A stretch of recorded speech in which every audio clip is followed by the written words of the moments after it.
How to do airplane mode glitch in Monopoly Go.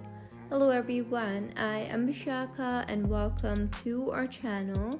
Now let's get right into the tutorial. As most of you know that airplane mode glitch in Monopoly Go is not working for some reason due to last update.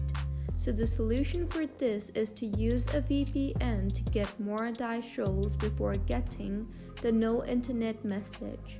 So simply enable your VPN.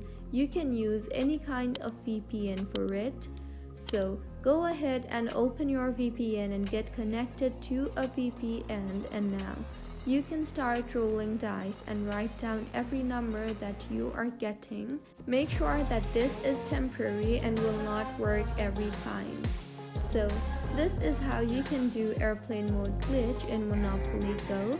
If you find this tutorial helpful, please like the video and do comment if you have any queries. Also do subscribe to our channel for more helpful tutorials like this. See you on the next one.